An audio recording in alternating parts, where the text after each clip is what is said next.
নমস্কার, আশা করি আপনারা সকলেই ভালো আছেন। বহুদিন ধরে আমি আপনাদের সামনে প্রোগ্রামগুলো করে আসছি। এবার একটা কথা বলি আপনাদের, সেটা হচ্ছে কি যে আপনারা প্রোগ্রাম দেখছেন, ভালো লাগছে, আপনারা অবশ্যই এটাকে সাবস্ক্রাইব করুন, বেল আইকন টিপুন, শেয়ার করুন। সব থেকে বড় হচ্ছে শেয়ার, আপনাদের নিজের বন্ধু বান্ধব আত্মীয় স্বজনকে শেয়ার করুন। হ্যাঁ, এবার যেটা হচ্ছে আপনাদের সেই প্রোগ্রামগুলো যেটা আমি ফোন ইন কনসালটেন্সি যেটা করছিলাম সেটা আবার খুলে গেছে। আপনারা এবার আপনাদের যে ফর্মালিটিসটা আছে 9163525786 এই নম্বরে ফোন করে আপনারা আমাদের লোকের সাথে কথা বলে আমার সাথে ডাইরেক্ট কথা বলতে পারো। এবার ঘরের ঈশান কোণটা বুঝতে পারছেন যে আপনার নর্থ ইস্ট কর্নার বলা হয়। নর্থ ইস্ট কর্নার আপনার ঘরের ঠাকুর ঘরের নর্থ ইস্ট, এটা জেনে নেব। সেখানে একটা ঘিয়ের প্রদীপ জ্বালান, কোজাগরী লক্ষ্মী পুজোর দিন সেখানে একটা ঘিয়ের প্রদীপ জ্বালান। আর তার মধ্যে ঘিয়ের মধ্যে কি দেবেন, একটু অল্প কেশর দিয়ে দেবেন। কেশর হয়ে গেল নারায়ণ স্বরূপ, আর লক্ষ্মী দেবীর হয়ে গেল ঘি, আশীর্বাদ স্বরূপ আপনার দুটোই হয়ে গেল। প্রদীপের তলায় কি করবেন, একটা বাটি নেবেন, সেই বাটির মধ্যে গোবিন্দভোগ চাল দিয়ে তার উপরে সেই প্রদীপটা রাখবেন, আর নর্থ ইস্টের দিকে মুখ করে রাখবেন। দেখুন না করে কি সুন্দর ফলাফল পাবেন। আপনার বাড়ির যত রকম বাস্তুদোষ, ছেলে মেয়েদের বিদ্যাতে কোনো অভাব বা কোনো রকম বুদ্ধিতে অভাব, সব কিছু কিন্তু কেটে যাবে। আপনি অর্থবান হয়ে যাবেন, করবেন, খুব ভালো ফল পাবেন। যে তুলো আপনি প্রদীপের মধ্যে ব্যবহার করবেন, এটা হচ্ছে যে তুলোটা আপনি ব্যবহার করবেন, সেটাকে কি করবেন, গোলাপ জলে প্রথমেই ওটাকে ভিজিয়ে নেবেন। আগের দিন 2-4 দিন আগেও করতে পারেন। সে গোলাপ জল দিয়ে ওটাকে আপনি ভিজিয়ে নিন। যখন গোলাপ জল দিয়ে ভিজিয়ে যখন তুলে নেবেন, সেটা শুকিয়ে যাবে, আপনার শুকিয়ে গেল, তারপর সেটাকে আপনি প্রদীপের মধ্যে দিন। আপনার এটার মধ্যে কি হবে, মহালক্ষ্মী ভীষণভাবে প্রসন্ন হন। এই উপায়টা করলে মহালক্ষ্মী তো ভীষণ প্রসন্ন হবেন, আর আপনার ঘরের বাতাবরণের মধ্যে একটা পজিটিভ এনার্জি চলে আসবে। এবার মা লক্ষ্মীকে ভোগে আপনারা তো সবাই কি বলেন, অনেক কিছু যেমন দেওয়া যায়। আপনি যেমন আপনার অনেক রকমের, আমি দেখি অনেক রকমের প্রসাদ আমাদের ঘরেও আসে, সব আশেপাশে ঘর থেকে আসে। আপনারা কি করবেন, এবার আমি আপনাদের বলছি, দুধ চালের পায়েস তৈরি করবেন। আপনারা পায়েসও ভোগে লাগান আমি জানি, তা দুধ চালের পায়েস করবেন, সেটাতে চিনি দেবেন না। চিনি না দিয়ে আপনি দিন না, তার মধ্যে কি মিশ্রি দিন। মা লক্ষ্মী আপনার ঘরটাকে ধনধান্য করতে বাধ্য হবেন। এবার হচ্ছে পূর্ণ চন্দ্র দর্শন করবেন। আপনার পূর্ণিমার দিন আছে, সেদিন পূর্ণিমার দিনে পূর্ণ চন্দ্র দর্শন করে অমৃত বৃষ্টি হবে। সেটাকে আপনি প্রত্যেক মানুষকে, আপনার ঘরের যত সদস্য আছেন সবাই যেন একটু চাঁদের গিয়ে দাঁড়িয়ে সে অমৃত বৃষ্টি পান করুন। তাহলে দেখবেন আপনার নিরোগ জীবন হবে, আর আপনার সারাটা বছর একদম কি বলবো, কান্তিমান হবেন। এই দিন আপনার রূপোর জিনিস কোনো কিছু যদি আপনি পরেন, ধারণ করেন, রূপোর জিনিস ধারণ করা মানে মা লক্ষ্মীকে প্রাপ্ত করা। তারপরে রূপোর জিনিস যদি কিছু পরে থাকেন বা পরে আছেন, বেস্ট।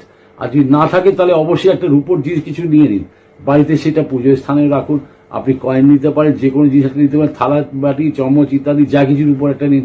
আপনি যদি কোনো রত্ন যদি পড়তে চান, তার মধ্যে বিশিষ্ট রত্ন হচ্ছে কি, যেমন হচ্ছে হিরে, জারকান, আর হচ্ছে আপনার মুনস্টোন, মুক্তো, এইগুলো হচ্ছে কি নাভি শঙ্খের আংটি, নাভি শঙ্খের যেটা পাওয়া যায় সেটা, বা শাঁখের আংটিও, আপনার সাদা শাঁখের আংটিও পরেন আমি দেখি অনেকেরা। তা যদি আপনার প্রয়োজন যদি হয় তাহলে এই দিন ধারণ করুন না, খুব ভালো ফলাফল পাবেন। গোলাপ জলে মা লক্ষ্মী ভীষণ প্রসন্ন হন। আপনি গোলাপ জল একটা বটলে নিন, যে স্প্রে করার বটলগুলো হয় না, সেগুলোতে রেখে দিন। গোলাপ জলের সাথে জল মিশিয়ে দেবেন, সেটাকে এতটা গোলাপ জল দিলেন তা এতটা জল দিলেন, বুঝতেই পারছেন। সেই জলটাকে নিয়ে মা লক্ষ্মীকে স্প্রে করুন। আপনার ঘরে যত দেবদেবী আছে সবাইকে আপনি স্প্রে করুন। সকালে যখন আপনি স্নান ক্রিয়া করেন, আপনার স্নান ক্রিয়া হয়ে যাওয়ার পর দেবদেবীকে স্নান করে তারপর নিজেও একটু স্প্রে করুন। আপনি দেখবেন সারাটা দিন আপনি কি স্ফূর্তিতে থাকবেন, আর কিভাবে মা লক্ষ্মী আপনার উপরে কৃপাপাত্র হয়ে থাকবেন। আপনার বাড়িতে যদি ফটো টটো আছে তাতেও দিন না, দেখুন কি মজা পাবেন। এবার হচ্ছে শুক্রবার মহালক্ষ্মীর বার বলা হয়, আর শুক্রবার উনি ভীষণভাবে খুশি থাকেন। আর মা লক্ষ্মী আমাদের কি হবে, আমি বলবো অর্থ মুদ্রা ইত্যাদি যে পুজো করা হয় শুক্রবারই করা হয়। আপনার যদি একটু যে কোজাগরী লক্ষ্মী পুজো করছেন, আর থালার মধ্যে আপনার যদি 500 টাকার নোট, 1000-2000 টাকার নোট বা কিছু কয়েন, একটা রূপোর কয়েন ইত্যাদি একটু রেখে, অর্থ পূজন এটাকে বলা হয়। অর্থ পূজন যখন করবেন, আপনি ধরে রাখুন আপনার ঘরে অর্থ ভান্ডার ভরে যাবেই। কি করতে হবে, একটু অর্থের মধ্যে একটু আতপ চাল ছিটিয়ে দেবেন, একটু সিঁদুর একটু ছিটিয়ে দেবেন, গোলাপ ফুলের পাপড়ি বা পদ্ম ফুলের পাপড়ি একটু ছিটিয়ে দিন। এবার আপনি এমনভাবে রাখুন যেটা আপনি ওটা তুলে বেঁধে রাখতে পারেন। তার মধ্যে 8টা কড়ি অবশ্যই দেবেন। যেগুলো কড়িগুলো হয়, সেই কড়িগুলোকে আপনি একটু হলুদ মাখিয়ে বা কেশর জলে গুলে ভালো করে মাখিয়ে সেটাকে রেখে দিন। আর সেটাকে বন্ধ করে আপনি আপনার তিজোরিতে রেখে দিন, টাকা পয়সার স্থানে রেখে দিন। ব্যবসায়ীরা রাখুন দোকানে, আপনি দেখবেন আপনার ব্যবসার স্থানটা ক্যাশ বক্সটা কোনোদিন খালি যাবে না। আপনি বিশ্বাস রাখুন, আমি আপনাদের যে কথাগুলো বলছি একদম শিওর শট, মানে এগুলো হবেই। মা লক্ষ্মী আপনাকে দিতে বাধ্য হবেনই হবেন। এগুলো করে দেখুন কি মজা পাবেন। আর মা লক্ষ্মীর মন্ত্র ইত্যাদি তো আপনারা জানেনই, আমি বহুবার বলেছি। আরো কয়েকটা টিপস আছে, সেগুলো বলে দিই। পদ্মবীজ বা আপনার হচ্ছে পদ্মবীজের মালা বা স্ফটিকের মালা, ক্রিস্টালের মালা, মা লক্ষ্মীর ভীষণ বড় কমজোরি এটা। ওনাকে যদি আপনি কোজাগরী লক্ষ্মী পুজোর দিন যদি পড়াতে পারেন, ভীষণ ভালো ফলাফল পাবেন। যে কোনো মন্দিরে একটা কাজ করবে, যে কোনো মন্দিরে আপনি, যে কোনো দেবী মন্দির হোক, যেই মন্দির হোক না কেন, গরুর ঘি, গাওয়া ঘি মানে, আর তার সাথে আপনি নেবেন কি আরেকটা মানে ছোট্ট জিনিস, গাওয়া ঘি আর দুধের প্যাকেটও পাওয়া যায়, দুধ আপনি এমনিও নিতে পারেন, প্যাকেট হলে কোনো অসুবিধা নেই, চলবে সব। সেটাকে নিয়ে মা লক্ষ্মীর মন্দির যদি পান, সব থেকে ভালো। আপনি মা লক্ষ্মীর মন্দিরে দিয়ে আসুন বা যে কোনো দেবী মন্দিরে, মানে এই দিনে আপনি সকালে দিয়ে আসুন। আপনি দেখবেন আপনি সর্বদা অর্থযুক্ত হয়ে থাকবেন। যাদের জন্মছকে চন্দ্র কমজোর আছে বা চন্দ্র পীড়িত আছে, মানে কি, চন্দ্রের দ্বারা আপনি ভীষণভাবে মেন্টালি কিছু প্রবলেম রয়েছে আপনার, বা আপনি স্থিরতা নন, মানে স্থির নয়, আপনার মনের মধ্যে স্থিরতা নেই একদম, এবং আপনার বাচ্চাটা ভীষণ দুষ্টুমি করে, কোনো কথাই শুনতে চায় না, বারবার স্কুল কলেজ থেকে আপনার কমপ্লেন আসছে, মানে ছোট ছোট বাচ্চাদের স্কুল থেকে ভীষণ কমপ্লেন আসে, বা আপনার এমন মনে হয় যে আমার এই বাচ্চারা এত বড় স্কুলে পড়ে আর ওখান থেকে নোটিশ এসে গেছে, এই বছর আর রাখবো না, এমন হয়তো অনেক সময় হয় এটা। তার জন্য কি করবেন, একটা শাঁখ নেবেন, যে করে একটা শাঁখ কিনে নিন, বাজাবার শাঁখ, জল শাঁখ, যেটাই শঙ্খ কিনুন, সেই শঙ্খটা কিনে সেটাকে মানে কোজাগরী লক্ষ্মী পুজোর দিনে আপনি যে কোনো মন্দিরে দিয়ে দান দিয়ে আসুন বা ঠাকুরমশাইকে দিয়ে আসুন। আপনি দেখবেন আপনার কোনো রকমের এই প্রবলেমগুলো আপনার জীবনে আর আসবে না। স্নানের সময় যখন আপনি স্নান করছেন, অল্প জলের গোলাপ জল যদি দিতে পারেন জলের মধ্যে, আর গোলাপ জল দিয়ে আপনি স্নান করুন, তাহলে কি হবে, আপনার সৌন্দর্য বৃদ্ধি পাবে আর শরীরের মধ্যে কমিউনিটা বাড়বে, ভীষণ বৃদ্ধি পাবে, আপনার সৌন্দর্য বাড়বে। তার সাথে আজকের দিন আপনাকে জানিয়ে রাখি, কোজাগরী লক্ষ্মী পুজোর দিন কোনো রকমের জামা কালো পরবেন না আর নীল পরবেন না, ডিপ ব্লু, ব্ল্যাক এটা একদমই পরবেন না। প্যান্ট পরতে পারেন, তাও যদি পরার হয়, তাহলে এই দুটোকে আপনি মানে একদম পরবেন না সেদিন। আজকের দিন লোহা বা স্টিলের বাসন, আপনি জানেন সবসময় লোহার বাসন তো কোনো সময় ব্যবহার করতে নেই, আপনাদের হয়ও না আমি জানি, তা সেই জন্য আপনাদের এগুলো বলা কিছু নেই।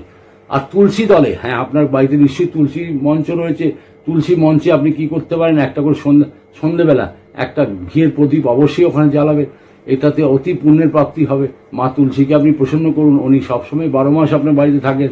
আর তার সাথে মা লক্ষ্মী, এরা দুজন কিন্তু সৎ, এটা জেনে রাখুন, মানে দুজন সৎ, যেহেতু নারায়ণ দুটোই প্রিয়। মা হচ্ছেন মা লক্ষ্মী হচ্ছেন নারায়ণের স্ত্রী, আর উনি হচ্ছেন ওনার তুলসী মার, তো আপনি জানেনই ব্যাপারটা। তা সেই সূত্রে এখানে বলবো যে আপনি তুলসী গোড়ায় বা তুলসী মঞ্চে অবশ্যই একটা ঘিয়ের প্রদীপ জ্বালান। আর একটা প্রদীপ কি করবেন, আপনাদের সদর দরজা, মানে যেখান থেকে মা লক্ষ্মীর প্রবেশ হবে, সেই সদর দরজাতে অবশ্যই একটা বাটিতে চাল রেখে তার উপরে প্রদীপটা রাখবেন। কোনো সময় প্রদীপগুলোকে মেঝেতে এরমভাবে রাখতে নেই, কিছু একটা নিচে রাখতে হয়, চাল রাখুন, ডাল রাখুন, যাই রাখুন। আপনি একটা লবণ অবশ্যই কিনে আনবেন সেদিন, দুপুরবেলা কিনে নিন, কোনো অসুবিধা নেই। এক কাঁচের ব্যায়াম, একটু বড় দেখে 1 কেজি 2 কেজি কিনে কাঁচের ব্যায়ামের মধ্যে রেখে আপনার রান্নাঘরে রেখে দিন, আপনার অর্থের অভাব জীবনে হবে না।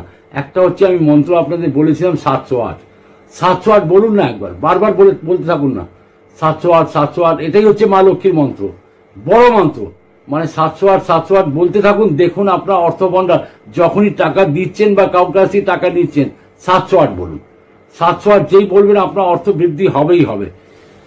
11টা বা 16টা লক্ষ্মী করে নিন, সেটাকে লাল কাপড়ে বেঁধে সেটার মধ্যে একটু সিঁদুর ছিটিয়ে, তার সাথে আপনি গোলাপ ফুলের পাপড়ি, একটু অর্থ দিয়ে, টাকা পয়সা একটু রেখে লাল কাপড়ে বেঁধে মা লক্ষ্মীর আসনে রাখুন। তারপরে সেটাকে আপনি এটাও করতে পারেন, কড়িটাকে কেশর জলে ভিজিয়ে দিতে পারেন, সেটাকে ভালো করে ভিজিয়ে আপনি লাল কাপড়ে বেঁধে দিলেন, সেটাকে আপনি 16টা হতে পারে, আপনার 11টা হতে পারে, সেটাকে আপনি আপনার টাকা পয়সার স্থান বা আপনার মা লক্ষ্মীর কাছাকাছি কোনো একটা কুণ্ডের মধ্যে করে রেখে দিন, আপনার ধন বৃদ্ধি হবেই হবে। অনেকগুলো টিপস টোটকা বললাম, আবার একটা বাকি হয়ে গেল, সেটাও বলে দিই। একটা হচ্ছে কি, আপনি পদ্মফুল তো আনবেন সেদিন, একটা পদ্মফুল নিয়ে আসুন, সেটাকে পাপড়িগুলোকে একটু ছাড়িয়ে রাখুন, আর তার মধ্যে যে মাঝখানে একদম স্তবক যেটাকে বলা হয় আপনার, ওর মধ্যে একটা রাখবেন কি, একটা 5 টাকার কয়েন রেখে দিন বা 10 টাকার একটা কয়েন রাখুন, রেখে সেটাকে পাপড়িগুলোকে আবার বন্ধ করে দিন, বন্ধ করে সেটা ওই একটা ঘটির মধ্যে জল দিয়ে সেটা পদ্মফুলটা রাখবেন। এবার অনেকেরা কি করতো আগেকার দিনে, আমি যেটা বলতাম শ্রীযন্ত্র ওর মধ্যে রেখে দিতে, ছোট্ট একটা শ্রীযন্ত্র রেখে ওর মধ্যে রাখ। এখন তো শ্রীযন্ত্র আপনার ঘরের মধ্যে আছে, দরকার নেই। তাই আপনাকে এটা বলে দিই, শ্রীযন্ত্র একটা কেন 10টাও রাখতে পারেন, কোনো অসুবিধা নেই। আপনার ঘরের মাপের জন্য যদি আপনার ছোট হচ্ছে, বড় আপনি রাখতে পারেন, দুটোও রাখতে পারেন। একটা ক্যাশ বক্সে রেখে দেবেন, একটা আপনার ঠাকুর ঘরে রাখুন। এবার হচ্ছে কি, তারপরে আপনি যেটা রাখলেন, এই ঘটির মধ্যে আপনি একটা পদ্ম ফুল রাখলেন, তার মধ্যে আপনি দিলেন কি একটা টাকা, 10 টাকার নোট কি মানে 5 টাকার কয়েন, মানে গোল্ডেন কালারে রাখতে হয় অ্যাকচুয়ালি। যখন রেখে দিলেন, বা রূপোর কয়েনও রাখতে পারেন, যেটা আপনার সুবিধা হবে, রেখে দিয়ে তারপর সেই পাপড়িগুলোকে আপনি ওইভাবে খোলা অবস্থায় রেখে জলের মধ্যে রেখে দিন, সারা রাত থাকলো। পরের দিন যখন পূর্ণিমাটা আপনার মানে কেটে যাচ্ছে, তারপরে সেটা কি করবেন, ওই পাপড়িগুলোকে ওইভাবে সাজিয়ে সাজিয়ে বন্ধ করে দেবেন। বন্ধ করে লাল কাপড় নিয়ে তার মধ্যে একটু অব্র ছিটিয়ে, তার মধ্যে একটু অব্র ছিটিয়ে দেবেন, আবির ছিটিয়ে দিতে পারেন, অব্র ছেটাতে পারেন, সিঁদুর ছেটাতে পারেন। সব কিছুকে ভালো করে ছিটিয়ে সেটাকে লাল কাপড়ে বেঁধে আপনার দোকান হোক, বাড়ি হোক, যেখানেই হোক, আপনি অর্থস্থানে রাখুন। আপনার মা লক্ষ্মী যেখানে আছেন তার আশেপাশে রেখে দিন। দেখুন না আপনি কি সুন্দরভাবে আপনার মা লক্ষ্মী স্থিত হয়ে যাবে। হ্যাঁ, আখ, যে আপনি আখ একটা নেবেন 8 ইঞ্চি 10 ইঞ্চি, আপনার নিশ্চয়ই আপনার আনেন পুজোতে, আমি এগুলো দেখেছি। তার মধ্যে কি করবেন, লাল মলি সুতো, যেরকম হাতে পড়ে আছি, সেই লাল মলি সুতো বেঁধে ওটাকে কি করবেন, মা লক্ষ্মীর কাছে রেখে দিন। কোনো ব্যাপারটা শুকিয়ে যাবে, কোনো অসুবিধা নেই। আপনার প্রয়োজন লাগলে আবার পরের মাস আপনি ওই পূর্ণিমার দিন আবার করে রাখতে পারেন, কোনো অসুবিধা নেই। আপনি রাখুন না, এই কটা জিনিস আমি তো টিপস টোটকা আপনাদের বললাম, করে দেখুন না, ভীষণ ভালো ফলাফল পাবেন। ভালো থাকুন, সুখে থাকুন, আনন্দে থাকুন। আবার দেখা হবে। নমস্কার।